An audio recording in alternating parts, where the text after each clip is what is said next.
America's military power is often measured in aircraft, ships, and missiles. But its deeper advantage is geography. The United States operates a vast network of military sites, commands, and partnerships that extends far beyond North America. The real question is not simply how powerful America's forces are, but how quickly that power can move across the world. The network begins with overseas access. Some locations are permanent bases, others are smaller facilities, shared installations, or arrangements with partner nations. Together, they create a distributed posture that allows American forces to operate closer to potential crises instead of starting every response from the continental United States.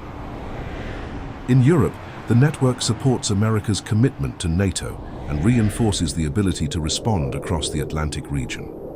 Airfields, ports, training areas, and command structures form a connected system. Its value comes from proximity. Forces positioned in Europe can support the continent without requiring every movement to begin thousands of miles away. The Mediterranean adds another layer. It connects Europe, North Africa, and the Middle East, placing military infrastructure near some of the world's busiest maritime routes. From this region, logistics can extend toward areas where security, trade, and energy intersect. Geography turns a regional presence into a wider strategic bridge. Then comes the Middle East, where military geography overlaps with energy geography. The region remains central to global oil and gas flows and to major commercial routes. America's presence here is therefore connected not only to military deterrence, but also to the security environment surrounding global commerce and energy markets. But bases alone do not create global reach. The hidden system is logistics. Fuel, spare parts, food, maintenance equipment, ammunition, and personnel must move continuously. Every aircraft sortie and naval deployment depends on an enormous support chain that is largely invisible to the public. The Air Force provides one part of that mobility system. Aircraft such as the C-17 can move troops and heavy equipment across long distances, while aerial refueling extends the reach of combat and transport aircraft. The result is a military that can reposition forces without relying entirely on permanent deployment at every location. The Navy operates through a different layer of the network. Ships do not simply appear at distant oceans. They require fuel, maintenance, resupply, repair, and access to ports. Naval infrastructure and allied facilities therefore become floating pieces of a much larger logistical architecture. This is where alliances become infrastructure. Access agreements, joint exercises, shared facilities, and interoperability allow American forces to work with partners across multiple regions.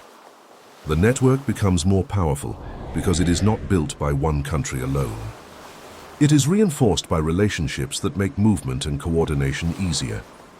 The Indo Pacific reveals why this system is increasingly important. The region contains major trade routes, strategic choke points, and some of the world's most important economies. American forces in places such as Japan, South Korea, Guam, and the broader Pacific network provide geographic depth for deterrence and crisis response. Guam is especially revealing because it shows how geography can replace distance. Positioned deep in the Pacific, the island serves as an important American military hub and logistics node. Its location allows forces to operate farther west while remaining connected to the broader American homeland and Pacific network. The network also depends on places that rarely appear in popular discussions.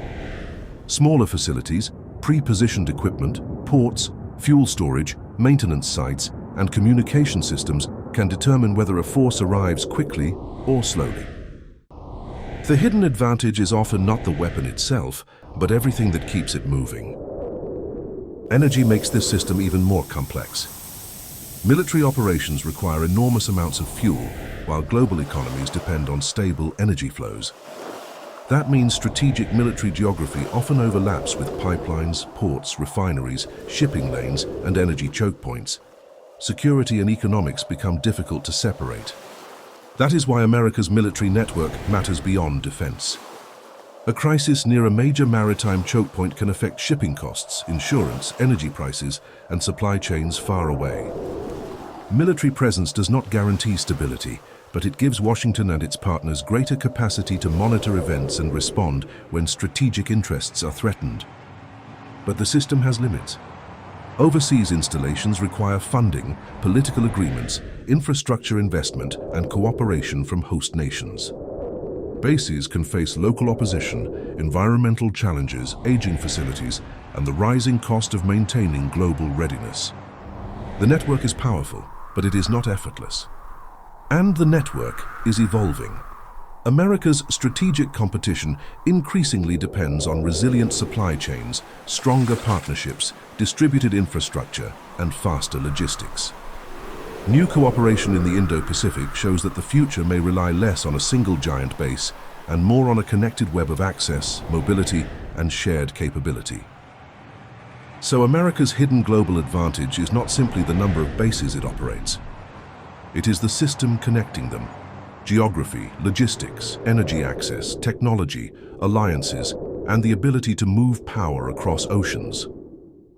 That network helps explain why the United States remains deeply involved in regions far from its own shores, and why decisions made around those distant nodes can affect the entire world.